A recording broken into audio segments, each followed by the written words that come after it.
So I'm Anthony Henry and I'm a member of the alumni committee, and we are hosting Mr. Vikram from the head of logistics at JSW Cement, and this is part of our Know Your Alumni Series. So good afternoon, sir. Very good afternoon. Glad to have you here. Pleasure's on mine. So let's get ahead. So can you give us a brief introduction about yourself and your journey to your current role here at as head of logistics at JSW Cement? Okay. So I started off my career as an IT person. That was way back in 1992. I joined ACC that time when they were kind of moving from mainframes to smaller microcomputers. PCs had just come in, so they were deploying PCs all over the place, and they were shifting all of the major accounting to their branches from the office. So I implemented those systems, the branch accounting systems, the invoicing systems, and two branches and one plant. Okay.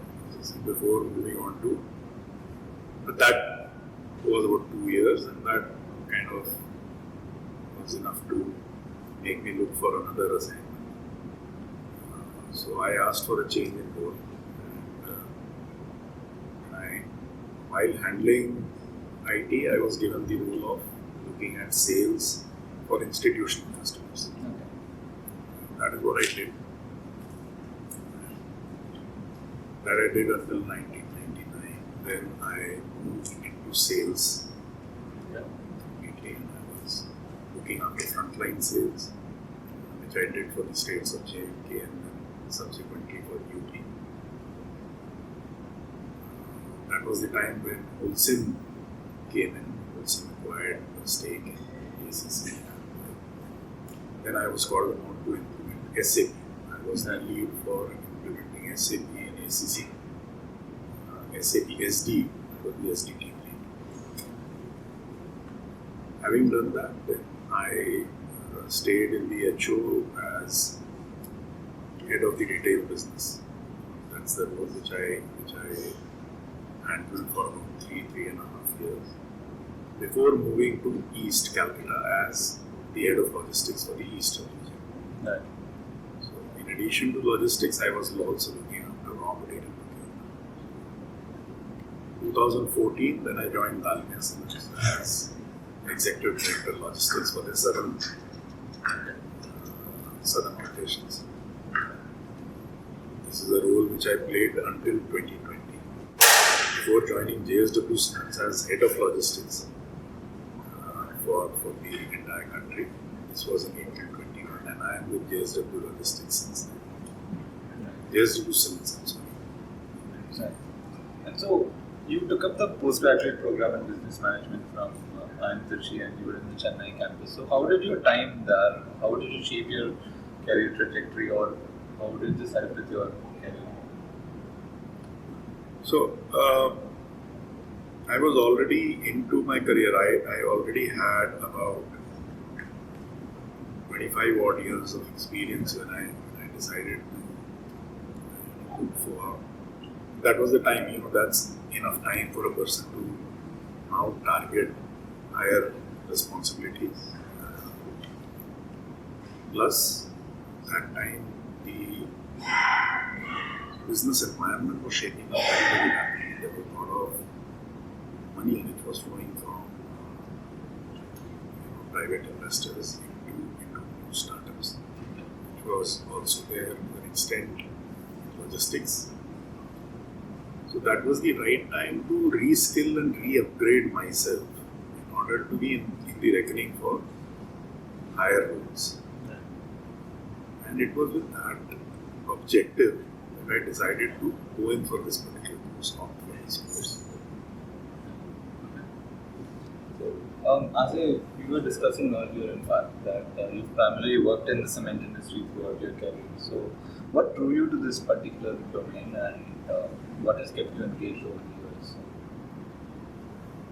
years? Cement is it's a huge business, and for that matter, steel is a huge business. Nobody can say that I know all about that business. So if you look at my career path, I made sure that either I have a change of assignment, a change of location, or a change in the company, the organization that I work for, in order to remain interested. Okay, it was possible to do it within the same industry.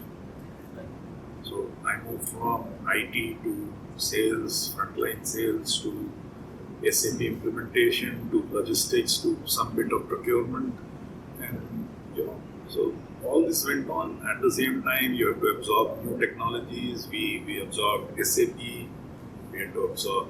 Now we are in the process of absorbing and using digital to the maximum. Right. So all of these changes were happening, and in order to remain ahead of the curve, you have to adopt all of these, integrated with your existing ways of working, and go over to the next level. So that is what kept me interested, and it kept me made me stay with cement. If I would answer that question. Okay. So based on, you've had a lot of experience, as you said, a long career. What advice would you offer to aspiring students? So would you tell them that they should select a particular industry that you have, or would you ask them to try their hand at different domains and industries? So, in my opinion, and looking at how I have traversed my career path, I feel broad-basing your knowledge base, broad-basing your experience base will certainly stand you in good stead. Okay. It will certainly help you when you want to be reckoned for higher positions, because that is where you should aim for. I mean, that is where you have to ultimately go. Everybody should aim for that. From advice point of view, I would say that yes, invest in upgrading, upskilling yourself continuous basis. At the same time, develop the softer skills. Right. We really do not, at least I did not, give too much of emphasis on written communication, written communication, verbal communication, public speaking. I guess all of this forms a very important, they are all very, very potent arrows in your quiver, if I were to say that. They really help you when you really need it. You got to motivate your team. If you're not able to stand up in front of 10 people and speak your heart, to heart out to them, you may not be able to enthuse them. Right? So all of that matters. I guess pay attention to the softer skills while you are good at numbers and calculation and so on and so forth. Be very good at your soft skills as well, or at least pay equal amount of focus. Okay.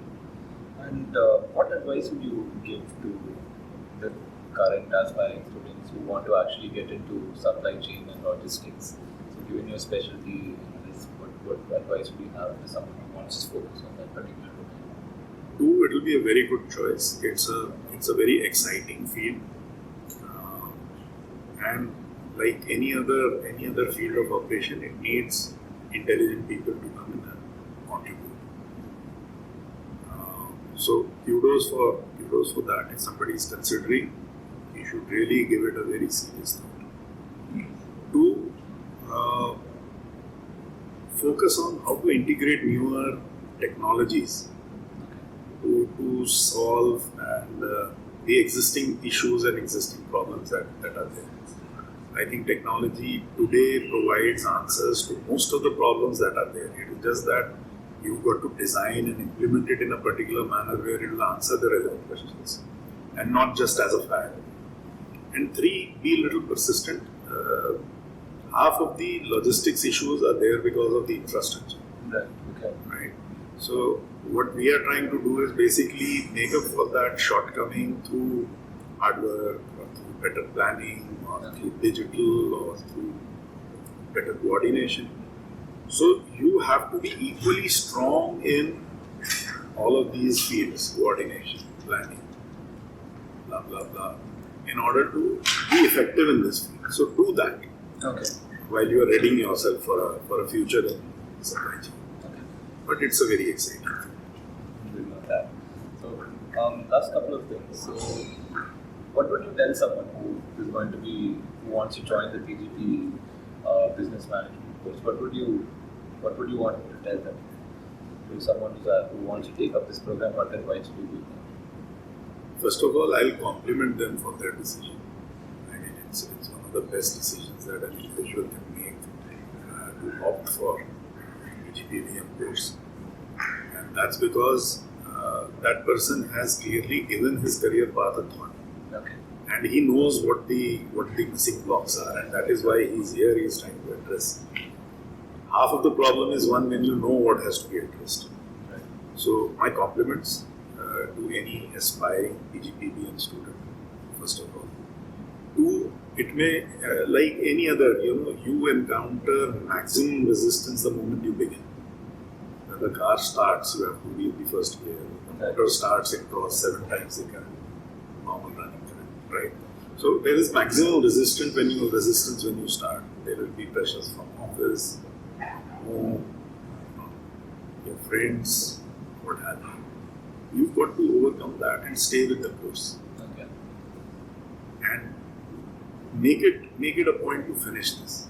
And third advice or third input would be to do it with style.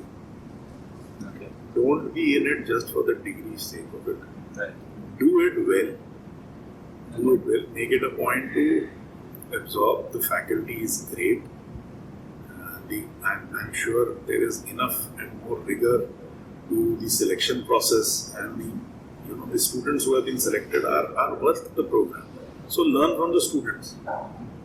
When for the simplest of presentations that you make as part of your say subjects, whether it is a marketing pitch that you are doing or you are preparing a factory plan, whatever, try to pick up the nuances and not have so and so will make it because he comes from that background. Right. So I think those are the opportunities if they are exploited and exploited well. I think the individual at the end of the entire process will be a much more smarter, much more richer, academically richer person emerging at the other end. Okay. So just a last question for our alumni at home, and also for anyone who would like to reach out to you. So how would you, for anyone who would like to connect for mentorship or guidance, be it our alumni or anyone who's going to be watching this, how can they reach you? What would be a good way to reach out to you? So I am still on the IIM mailing list. Okay. I still have that email account. I use that email account. You could reach out to me on that email account, or you could reach me on my phone, on my WhatsApp, and I will try and help to the maximum extent I can. Sure. Alright, so that's about it, and it's been wonderful having you guys.